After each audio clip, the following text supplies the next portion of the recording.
यसपालिको तिहारमा त कुन दिन के हो भनेर त्यो पनि थाहा भएन अनि झन् धनतेरसको बारेमा त मैले असिम भाइको पोस्टबाट थाहा भएको के। हाई गाइज, दिस इज सृष्टि र यस्तो खालको अनौठो मान्छे त साँच्चै नै कसैलाई देख्नु भएको छैन होला, जसले चाहिँ जहिले पनि डेट लेख्दा र भोलिपल्टको लेख्छ क्या। मलाई त नि होइन, मैले त लिटरली बिर्सिसकेँ क्या आज के डेट हो भनेर। एनिवेज एउटा कुरा पनि सुनाउन चाहे, बिकज यो डेटको कुरा चलिरहेको छ। मैले चाहिँ एकजना साथी, मेरो एकदमै मिल्ने साथीलाई ठ्याक्क 1 महिनापछि विश गरेको क्या बर्थडे भनेर। अनि अस्तिको दिन चाहिँ मैले पसलको रेजिस्टरमा अलरेडी 1 गते हो भनेर लेखिसकेको क्या।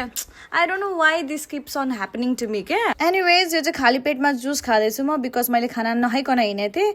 अनि यहाँनिर सकाएर चाहिँ कामसाम सकेर चाहिँ हाम्रो इभिनिङमा कौडाहरू किन्न गएको थियौँ। योभन्दा अगाडि चाहिँ हामी सुन किन्न गएको थियौँ। सुनको भाउ त ओ माई गड, चाँदी किन्ने भनेर बसिरहेको थियौँ क्या हामी। 3300को चाँदी 4042 किन्नु पर्ने। लोभी चाहिँ खासै छैन म, तर मोल भन्दा नि ज्यादा पैसा म राख्न सक्दिनँ कि, मेरो मनले नै मान्दैन क्या। अनि हिजोको दिन चाहिँ अचम्मै भयो क्या। हामी 7 बजे घर फर्केको क्या, आमा छोरी 7 बजे। आउने बित्तिकै चाहिँ मैले डगलाई वकमा, क्याटलाई वकमा लगेँ।